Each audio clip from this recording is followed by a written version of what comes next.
forces around us that we can feel, hear, and see, but to some, there is no explanation as to why. This podcast discusses everything that we, as a society, are taught to doubt. We interview our science and data-driven co-host to see if we can shift his perspective and get him to embrace the alchemist within.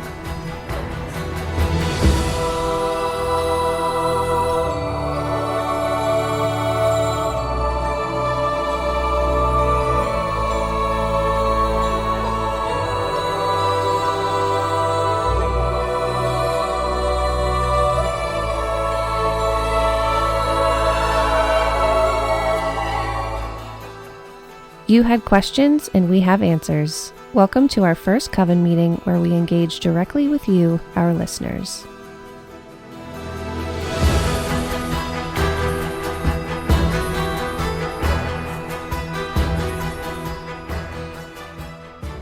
Hello and welcome back to the Alchemist and the Academic. I am your host, Rebecca Finale, your alchemist, and I am here again with Kurt Braddock, our academic. Welcome back, Becca. It's been a minute. It has. We had to take a little break because of a power outage. Power outage right when we were supposed to record. It fried my dishwasher. Yes. So we are back this week and we are going to do our first Coven meeting. What we're calling Coven meeting. People don't know what Coven meeting means, So, basically we decided the name Coven meeting, which reflects, witches coming together who practice together. But this essentially is going to be our housekeeping episodes where we are going to answer the questions from the listeners. So we mentioned early on, maybe even the first episode, we wanted to do something with the listeners. And a couple of episodes ago, we gave out the email address and you have responded. We got some questions. We did. So I think Becca's in charge here, but I think the plan's going to be to every few episodes, maybe not every few, but maybe twice or three times a season, we'll have a little Coven meeting. We'll bring a Coven together. Love it. Yeah, I think so too. Because these questions, they're pretty good. They're really good. They're pretty good. They're pretty good because a lot of them, they focus on questions related to your practice. Yeah. And I'm more than happy to sit back and drink my wine while you explain your practice. Well, you're involved in a few. I'm involved in a few, yeah. But still. But no, I'm really happy with the engagement of some of the listeners, and some of the questions that we have are really, really good. And that makes me glad about the kind of content that we're putting out. Shout out to my best friend, Kara, in Florida. Kara? She sent a bunch of really good questions. We had to pick a few because there were others in there too that Kara had sent in a bunch. Yeah. But we had other questions too, so we don't want to make it all Kara. Even though I've never met Kara, but I've heard so much about Kara. Does Kara listen? She does. Hi, and Kara. I loved her question that she sent in. Does she practice? She's a physician assistant. No, does she practice witchcraft? That's what she practices. That's pretty awesome. So I just wanted to give a little shout out to Kara because she's my bestie.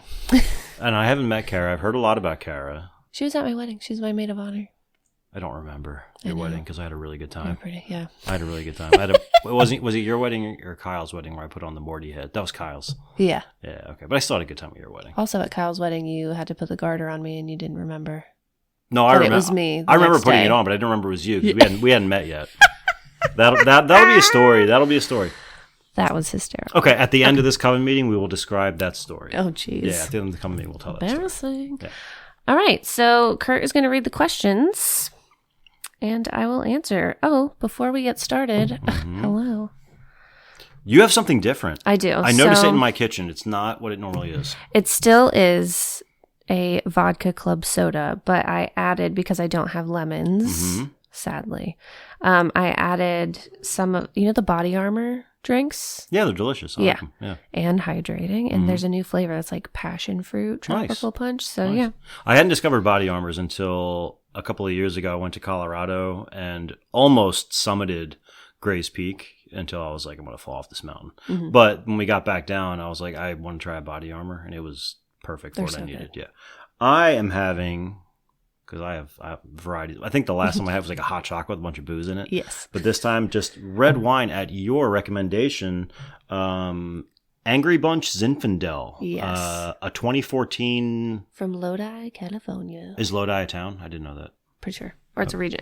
It's where they make. Yeah. Okay, it's where the wine comes from. In any event, I'm drinking red wine tonight, not just because I enjoy red wine, but also big news.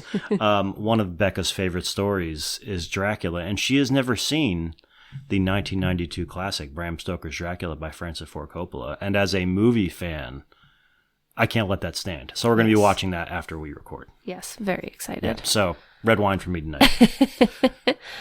Okay. Our first Coven meeting. Cheers. To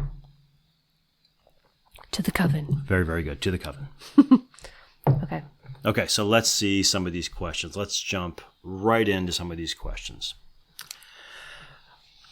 Okay, so we talked about our New Year's Eve. Remember when we talked about our New Year's Eve and the sort of things we did for our New Year's Eve? One of the things we did was a simmer pot, remember? And then we talked about burying everything in my backyard, and it's still there. Yes. So we have a question about the simmer pot. Okay. Can you give us some of your recommendations for simmer pot ingredients and what they represent for you? Because this is a great question, because I remember very clearly you chose those ingredients very, very carefully. They were meant...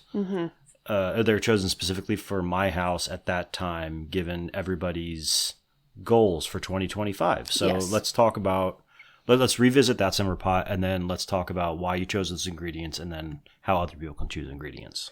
So every time I do a simmer pot, it's usually like with the change of seasons or like a big holiday. And I pretty much always use lemons, oranges, cinnamon sticks, bay leaves, and cloves if I have it. So those are all very autumn flavors? Yes. Is there a reason? Is that why? So no matter what the season, I always include those. Not only because with the simmer pot, it just smells so good. But, it does. Lemons are yellow, oranges are obviously orange. So those are like really bright colors. So that's inviting in that like vitamin C for the soul. I was going to say there's a lot of citrus in that. Yeah. Yeah. So that's just to bring in the like positive energy, that light, airy joy. That's why I like those. The cinnamon can be good for bringing in love. But I also like it because it is used for protection as well and abundance. So like on the first of the month, I always blow cinnamon into my doorway so that it brings in prosperity. All right, so let me ask you about like the cinnamon and the cloves and things like that. Those are very kind of hearthy. Like they're very like comforting, and there's a very like, I mean, I know it has nothing to do with Thanksgiving and the holidays and of like the Christian holidays and the American holidays, but they have a very kind of cozy feel about them. Is that on purpose? Yes. Yeah. For me personally, I just love the smell of them. But I do cinnamon in a lot of my simmer. Well, I said every simmer pot. I use it a lot for my altars if I'm doing rituals, just because it does bring in love, and then also it's used for protection. I love cinnamon. Yeah. And then I do bay leaves every time because those are green, which is also prosperity. And the bay leaves, I write what I want to bring in. And we did that. We did that. And then you put that in the simmer pot. So then if I'm doing, so that's like my standard, and then I'll add in elements for the season or what holiday I'm celebrating. So when we did it for New Year's Eve, I put evergreen in there. When it's fall, I'll do apples.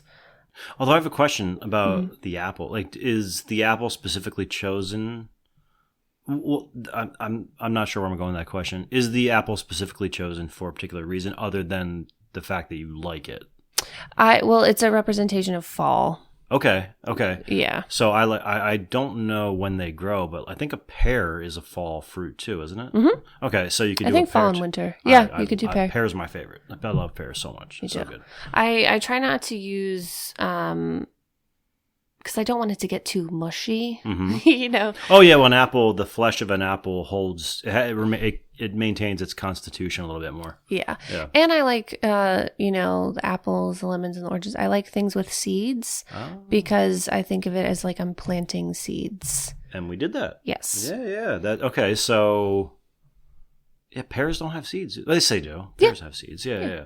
So you like to use fruits with, is it internal seeds? Because a lot of fruits have external, like you wouldn't throw like a strawberry into a summer pot. I mean, no. You could. But... You absolutely could. I don't. Yeah, I like the internal, like at the core, because it's like the beginning stage, like the deepest. There's also, and you're the alchemist, you tell me if there's something here, but there seems to be something with the fact that as the fruit simmers, I noticed that the fruit also, it cooked down, almost like a reduction sauce. So to get to the seeds, it has to cook down, whereas with the strawberry, for example, the seeds are on the outside. Right. So to get to the seeds of an apple or a pear or whatever, it needs to spend time in the simmer pot. There has to be some sort of work put into it in a way. Is that a thing? Not for me. It could be. I just, anything that has seeds, that's, that alone, it's all like we talk about, it's all about the intention. So it's, I don't go that deep into it. And then I basically like what I would put on my altar for each season change. Definitely going to be on the microphone. I tried to be quiet. I'm sorry, listener. I'm pouring myself another glass of wine. I spent 10 seconds trying to be quiet. Seasonally what I do. So whatever I feel like is a good representation of that time of year. And I just use my intention, what I'm feeling more drawn to. And if there's something that I'm feeling drawn to and I've never used it before, I can always like look up in one of my spell books, like, okay, what does this represent? Do you find you're drawn to different ingredients at different times of the year? Yeah, for the seasons. All right. So what would you be drawn to in, say, the spring and the summer? So for spring, I want to use actually more floral things because it's like, everything's just starting to bud. So I would use like rose petals, really any fresh flower. For summer, I really like eucalyptus, which might not seem like it makes sense. I like the eucalyptus in the summer because it's like, the summer to me, it's like so hot and humid. So I like to cut a little bit of that.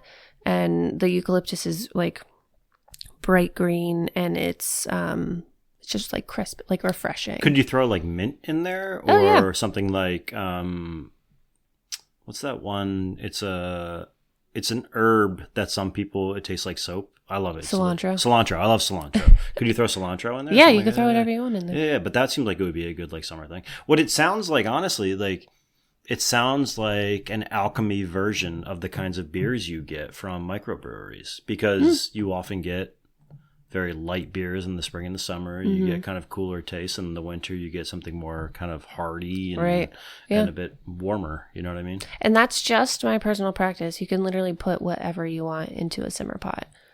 And then some people, the base that they use is moon water.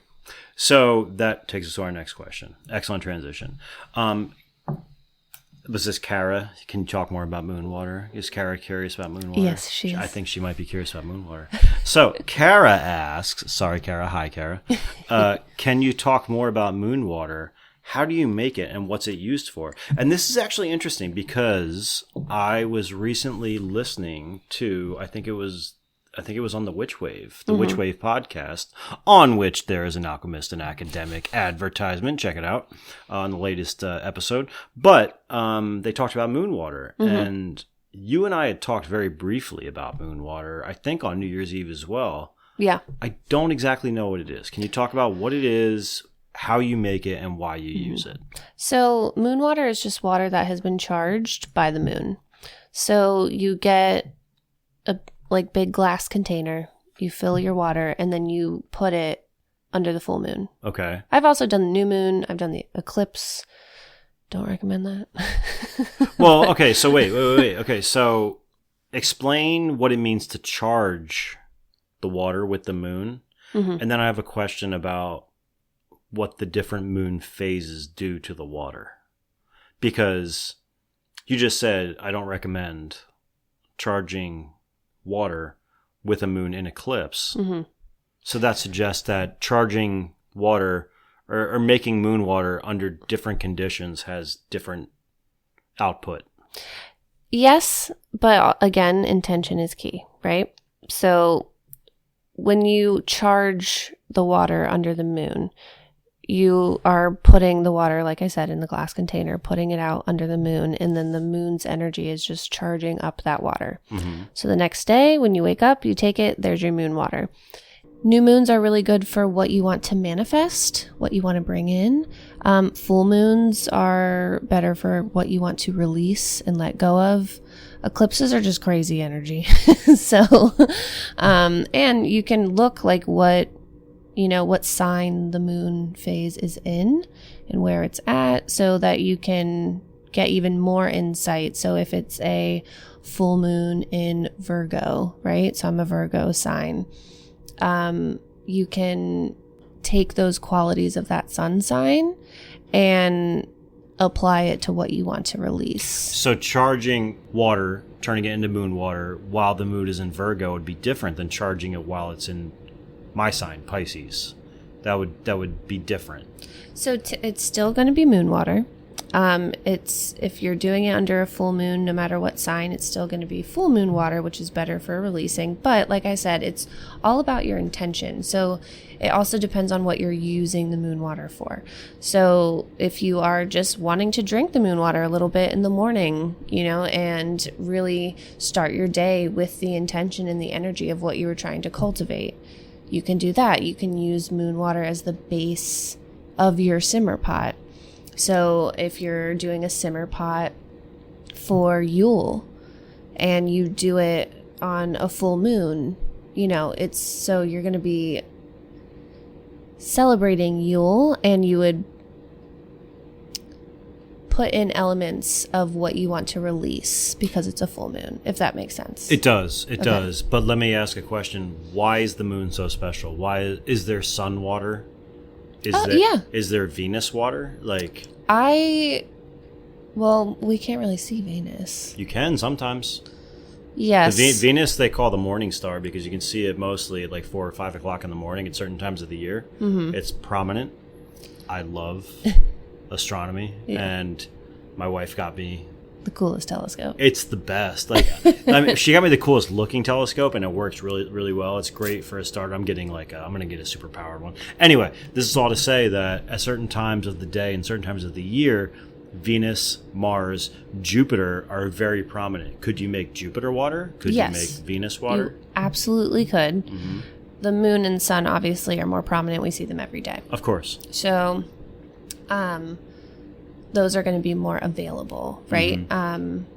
So I said drinking it, simmer pot. You can also use it to cleanse crystals. I was going to say, can you clean things with it? Can you clean yourself with it? Can you bathe in it? Yes. Yeah. What would that do? Or what would the intention be for that? It would be up to you.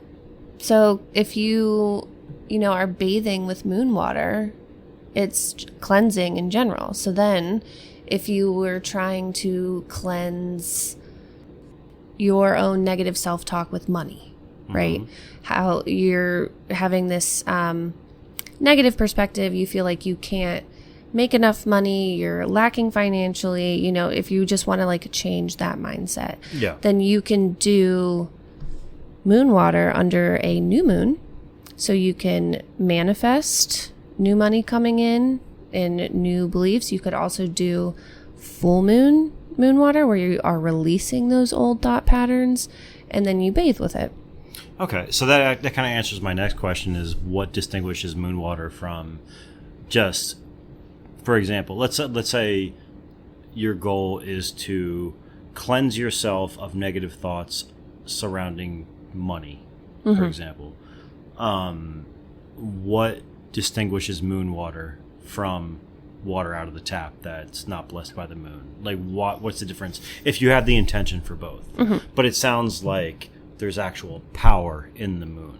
Well, the moon has very strong energy. Well, I mean, it actually has physical energy, and it pulls the tides. So it's just a level of power. Okay. So yes, even if you had like tap water and you do, 9 rotations with an incense, you are cleansing the water. It's all about your intention. But the moon has such strong, energy. So it's just a different level. Why does the moon have such energy? I mean, Is it because it's so prominent? Because it actually affects... Biologically, it affects human bodies because it pulls the tides. Like, the gravity of the moon pulls the water in our bodies. We literally have we are affected by the moon. Well, that's one place where the academic and the alchemy, I think, overlap, is that things like the moon, like gravity exists. Like, things are pulled towards celestial bodies. And the moon has mass, and it's relatively close. I think it's like 260,000 miles away. It's pretty close, cosmically speaking. So it actually has a physical effect on people. It pulls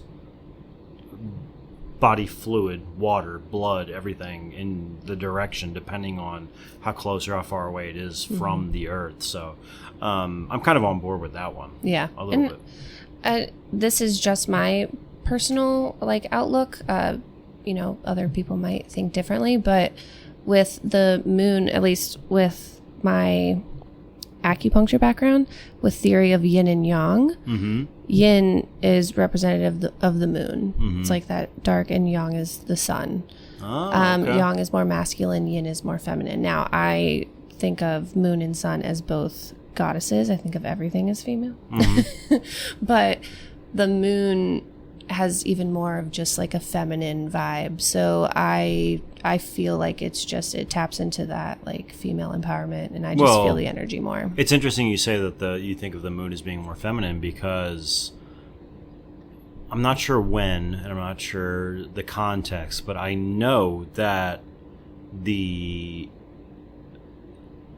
this is going to sound like I'm very much mansplaining. I promise I'm not. I promise I've read this somewhere. But it used to be that people talked about women's menstruation periods as being the time of the moon. They used to talk about it as though it was dependent on the moon's different phases. Well, and we know it's a 28-day cycle, but so is the moon. So they found a correlation between the two. Yeah. And they kind of attributed it to the moon. And I always get mine on the full moon, so extra crazy. I mean, that tracks. Fucking witch. I love it, though.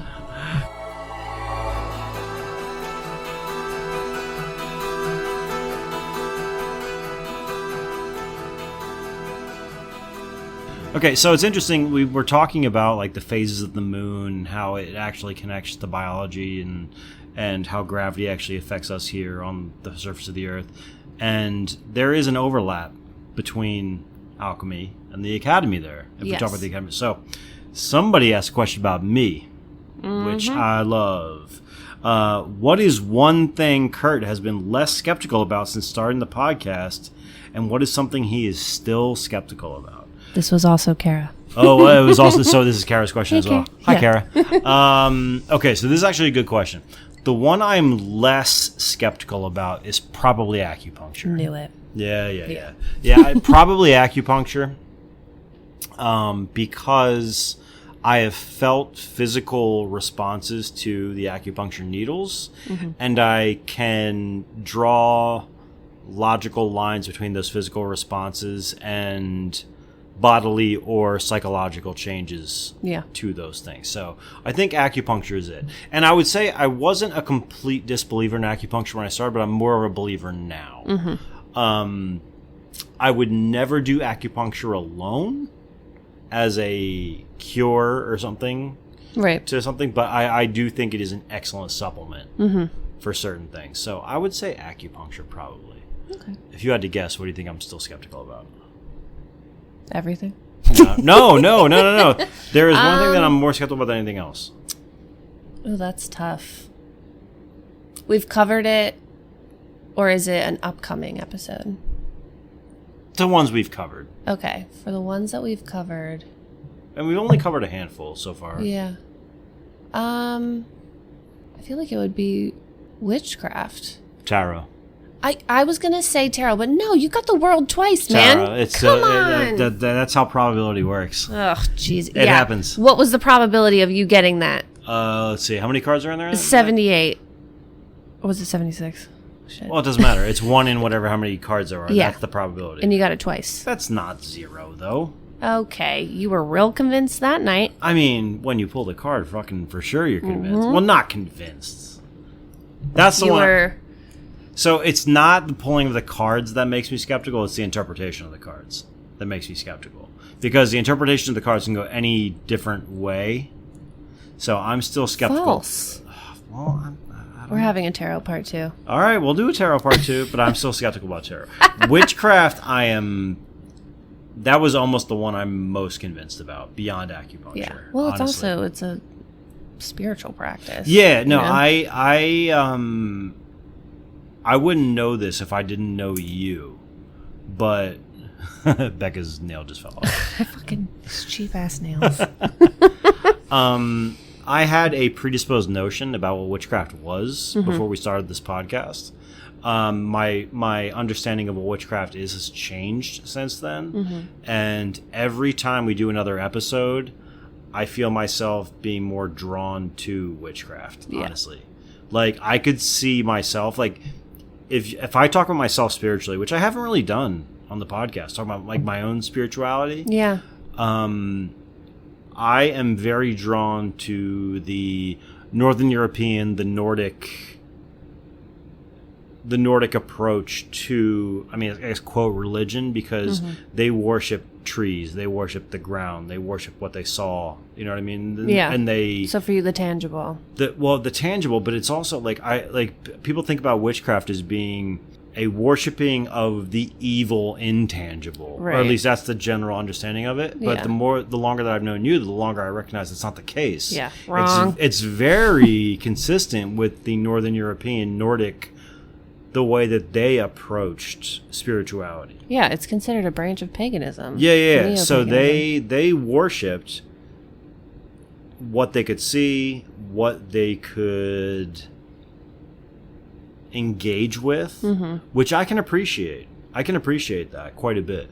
So I would say the witchcraft element, I'm kind of on board with. Yeah, I'm kind of on board with that, and I want to be very careful because I have a very different idea about spirituality. I think a lot of people have. A lot of people think spirituality and or religion means you throw your faith in this thing and this thing will do something for you. I don't think I believe that. I think spirituality, paganism or witchcraft or anything else, what it should be, or at least what it is to me, is how you engage with the intangible around you. Yeah. So it doesn't have to be putting faith in that something's going to happen. It's more about how you experience the world around you based on the framework provided to you by that spirituality. So I very much like that Northern European, and when I say Northern European, I mean like Northern European of like the fucking 300s, 400s, 500s, yeah. Like what the Picts and the Vikings and right. what they all engaged with, because the outcome of that is that you revere the natural, and I think that's where I think humans get it wrong, is that we think we're special, and that's where I think standard religion pushes people the wrong way, is that we think that we are special and we are chosen and we are absolute the end all be all of what creation is supposed to be. I've never believed that. I think we're just another part of everything.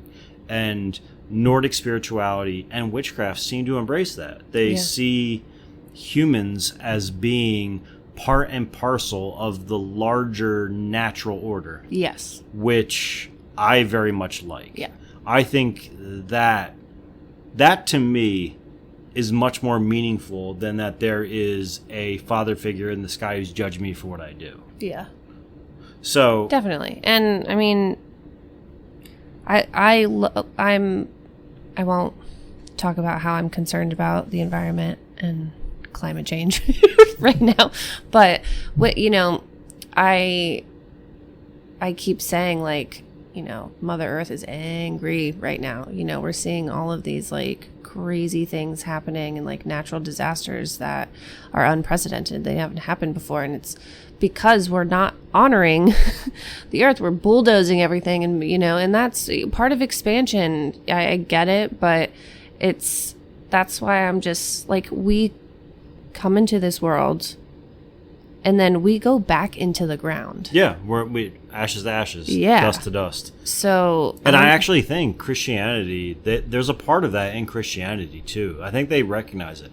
Like when I think about, and I don't want to go down this rabbit hole, but when I think about Christianity, I actually don't think our traditional understanding of Christianity and the way that we talk about spirituality is mutually exclusive. I look at, like, for example, Jesus of Nazareth. That was a historical guy. That guy existed. Yeah. There's historical evidence of that guy existing. I think he was like a Gandhi type dude who had some excellent ideas about how we engage with our neighbors. I think the teachings of Christ are beautiful. I love them. Like, I actually do love them, but I also don't think that they're not inconsistent with what the pagans were saying in 300, 400. No. It's just, it's a way to engage with your neighbor. What the pagans were saying in 300, 400, 500 was this is the way you engage with the world around you. Right.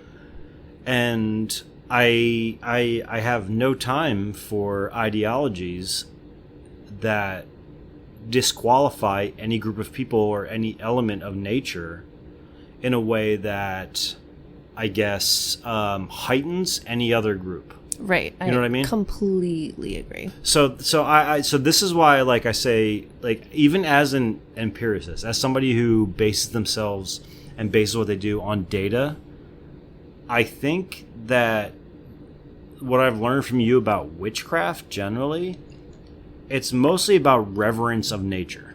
Mm-hmm. And I think reverence of nature is healthy no matter what spirituality you adhere to. Yeah. We have to live here. We're part of it. Yes. I think the biggest mistake man ever made was to think that we were above or we were somehow superior to the natural world. Yeah, absolutely. Because for those who think we're you were talking about like what's going on, like in terms of climate change and everything, the Earth is going to be fine. Like literally, the Earth is going to be 100% fine. Think of it like fleas on a dog. So I think the Earth has the ability to fling us off like a flea on a dog, and we think we're special. We're not.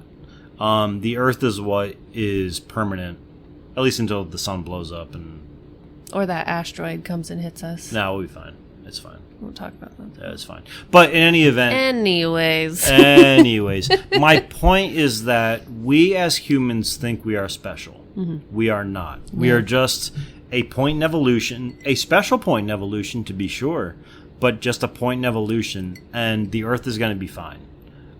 We should revere the Earth. We should revere what's around us. And I absolutely have time for organizations of spirituality that revere the permanent.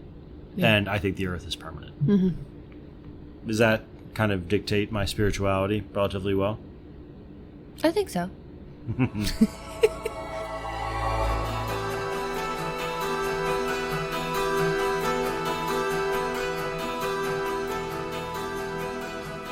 Last topic of the night, because we had a couple of questions related to this, because there are a lot of people who had questions about SSRIs. Okay. Because we've talked about SSRIs and we've talked about psychological care and what it means for our spirituality and how it affects us psychologically. Right. So we had a couple of questions to that. Okay. So we had a couple of questions about SSRIs and people who have had negative experiences with them. Okay. Which is understandable. But we've also had people, the real question is, have any patients that you've had, or have you been witness to any experiences where people try herbs or acupuncture as a replacement for something like an SSRI, and how did that go? Okay. Yes, I have had quite a few patients who just don't want to take medication. I will be completely transparent, I was that as well. I did not want to have any Western medical intervention when I was going through my mental breakdown, just because of my fear of medicine in general. Well, SSRIs are fucked up. Like they're fucked up, and and this is coming from somebody who's been on for 14 years. Yeah. I'll tell my story after you tell yours, but I completely get why somebody wouldn't want to be on them. Yeah. And I tried them in my 20s. I think I was over medicated. I hated it. I stopped them cold turkey, got the brain zaps. It was terrible. So then fast forward to... Was that your main thing, the brain zaps? That, well... Go ahead. Go ahead. Yeah, brain zaps. You lost your libido. Oh my God, it was non-existent. It kills your libido. It really does. I was 21. Yeah, you should be horny as fuck at 21. Yeah, it was terrible. Gained weight. I felt like I was on autopilot. But then, so I didn't want to do those again. I did acupuncture, herbs. I really tried. I meditated every day. I did journaling. Like, I just dove really deep into my spirituality. I have had several patients who have done that as well. Mm-hmm. Now that I've been on an SSRI for 4 years. What's your SSRI? You told me before, but what is it? Prozac. Okay, no, I'm thinking of the generic. Oh, fluoxetine. See, that's what fucks me up, is that oftentimes the brand name is similar to the generic. Yeah, so I used to be on citalopram, which was Celexa. Okay. And now I'm on paroxetine, which is Paxil. Gotcha. Yeah, okay. Yeah. I was just curious. I was on Zoloft. Well, sertraline. Yeah, I know sertraline. Which is Zoloft. Yeah. Fucking hated that. I've heard Zoloft has had really bad. Dude, brutal. But it's one of the first ones that they put you on because they say, like, you know, minimal side effects, whatever. To each its own. But when you're front loading that serotonin in the beginning, you experience side effects. It's inevitable. Mine were... when I was on Prozac, I got really bad headaches, insomnia, I wasn't on autopilot, but I was a little apathetic, but it evened out much quicker than the Zoloft did. Mm-hmm. So now that I've personally had that experience, and I have also seen it with my patients as well, I give basically all the information that I have and talk them through it. So I have had some who are seeing results with herbs and acupuncture, but it's still very present in their life. Like, it's taken the edge off a little bit, but they want to get more of a relief. Yeah. So I'll talk to them about the SSRIs, tell them, you know, about the serotonin front loading, you know, the symptoms. You have to stick it out until you level out, because it fucking sucks for the first 3 weeks. It sucks. The first 3 weeks especially it fucking sucks. It took me almost 2 months. 2 months, so it took you like 8 weeks. Yeah. So when I first started, I was the same way. I didn't want to do it at all. Yeah. Like, I felt there was, like, it was indicative of a weakness in me. And I remember telling I was in grad school when I started an SSRI. I remember telling my doctor, I don't want to be on this my whole life. Mm-hmm. I don't want to be medicated. And now I'm like, I can't imagine not being medicated. Right? Same. Yeah.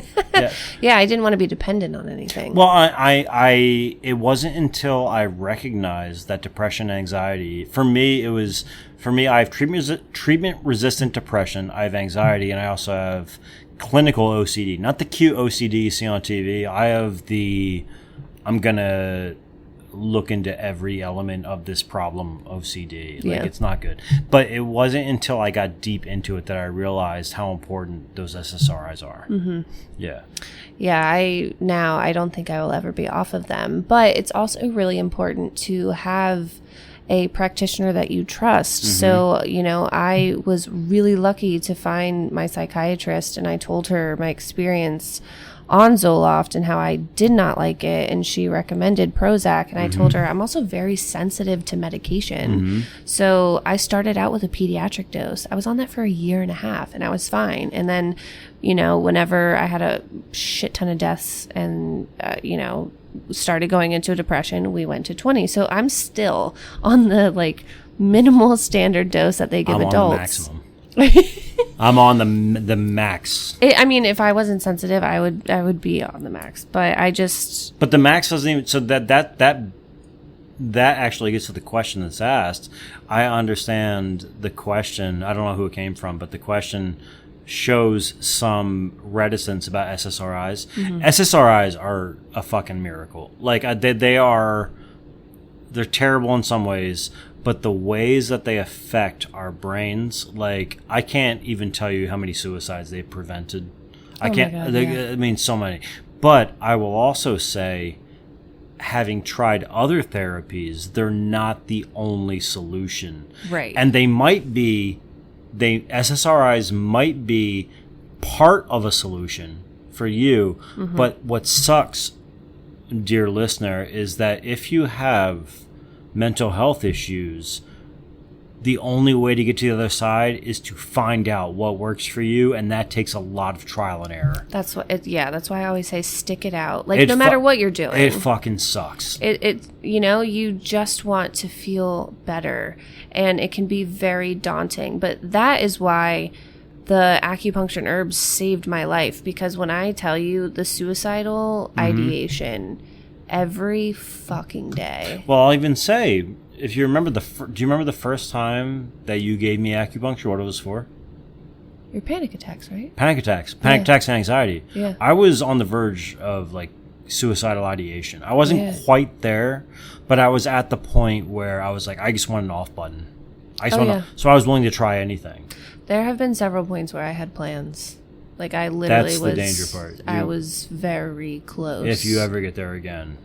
No, never. You need to let me know. No, I won't. It won't happen. I would never. No, I'm very good. But also talk therapy. So I was also doing talk therapy with mm-hmm. the herbs and the acupuncture, and that really helped. And then I was getting to the point where I was getting married. I was getting my second master's degree. And so as much as all of that really helped, I was so paranoid about having another mental breakdown during all those significant That's actually events, so they don't talk about this in the mental health literature. They do a little bit, but there is something called meta anxiety, where you are anxious about becoming anxious. Yeah. Or meta depression, where you become depressed because you know that next depressive episode is coming. Yeah. So for me, I always had those, because for me, every 6 months or so, I would go into a 3-week hole. Yeah. Where I'd be depressed or anxious about something. Mm-hmm. And that's a thing. Like, for those of you who are listening, who go into that, who are afraid of being afraid, it's normal. It's so normal. Mm-hmm. And that's one of my, biggest things that I've been trying, because I do treat a lot of mental health because it's just so near and dear to my heart. And I try to let everyone know that they are not alone. You are not going crazy. I will shout this from the rooftops because I wish we could talk about it more and there wouldn't be a stigma around it. And also knowing that it is okay to, because that's what happened to me. I got to the point I had to get a Western medical intervention mm-hmm. because I had multiple panic attacks every day for 6 months fucking straight. Yeah. I literally was holding my husband's face in my hands. Am I going to go away? Are you going to put me in a crazy house? Mm-hmm. And it was just insane. So, you're not alone. No, I think that's the biggest thing that people don't understand is that, I'm a college professor, and I have, quote, have it together, mm-hmm. but in the psychological side, I am fucked up. I'm not there, and I'm fucked up in a way that there is never going to be a solution that fixes my fucked upness. Right. It doesn't exist. We can't erase trauma. You can't. But what you can do is and I wrote this in a fucking blog post 10 years ago, that the only way to deal with the abyss is to stare into it. Yeah. Is you have to stare into it, you have to recognize what it is. You have to recognize that SSRIs are not a point of weakness, number one. We should think about SSRIs the same way we think about aspirin. Mm-hmm. We should think about it because a lot of people think about psychological medication as being a last resort, but our brains have evolved, biologically, our brains have evolved in a way that we cannot tolerate the world around us the way it's supposed to. For 20,000 years, our brains evolved at the same rate as the technology that we've had around us. It's different now. Mm-hmm. It's different. The technology is evolving faster than our brains can. So your brain is not broken. Getting help with SSRIs, with talk therapy, is not a failure. It is, in many cases, a necessity. I'm actually, like, for people who have psychological problems, if they're not in talk therapy or on SSRI, I kind of am like, why not? Why not?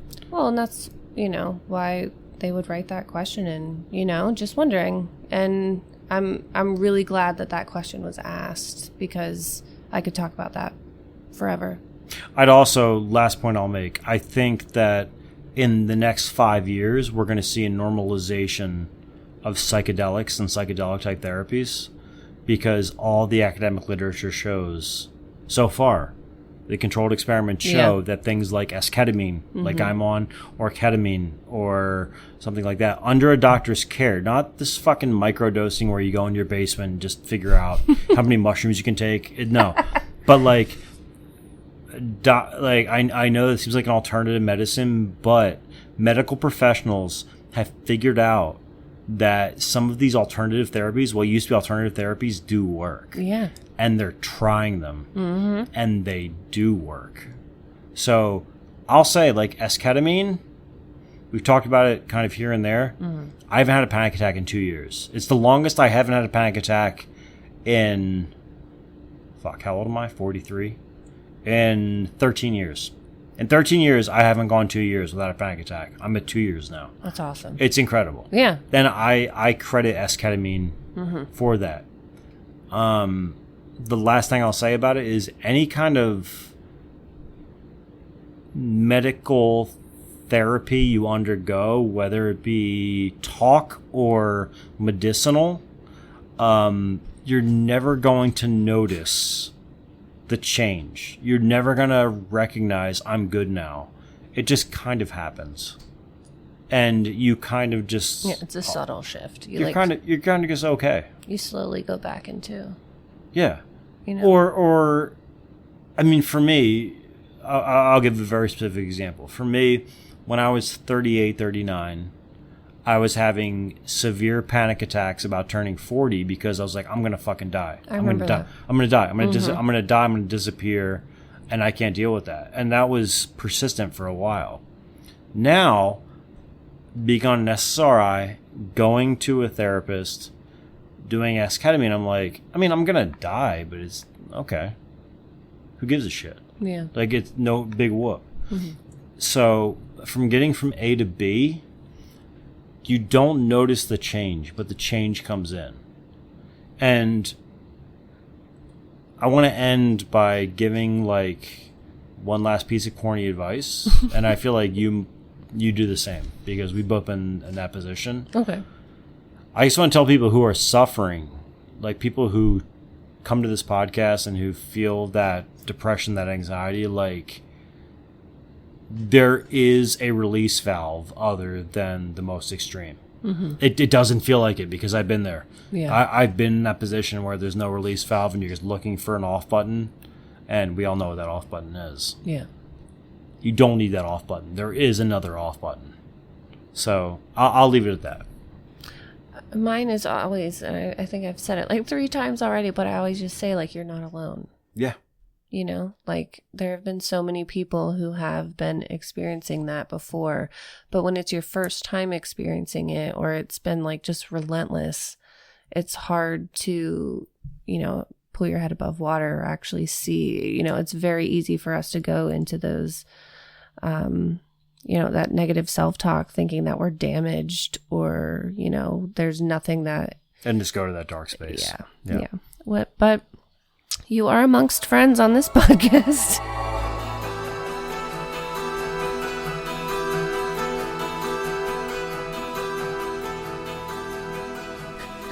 And that was our last question for the night. So I'm on the verge of tears talking about SSRIs, because... I know. Yeah. It's just...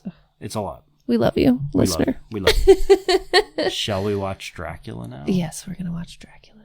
This is a great Coven meeting. Yeah. Right?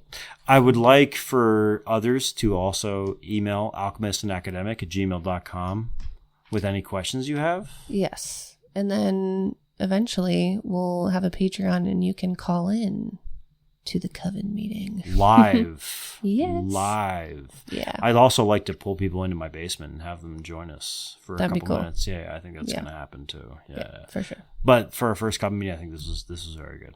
Yeah. So thank you, Kurt. Thank you, listener. We love you. Sending you all the loving and healing vibes right now. And tune in next week. What are we doing next week? We don't know yet. We don't know yet. We got to figure it out, but I'm not going Yeah. to Washington to work, so we can figure it out. Yeah. Yeah, we have... How much longer is this series? Not much longer. No. I think we have 4 or 5 episodes left. 4 or 5, but we have enough of the listenership that series 2 is going to happen. Oh, yeah, definitely. In any event, next week. Yes. Yeah. Tune in. It'll be a surprise. Love you, listener. Good night.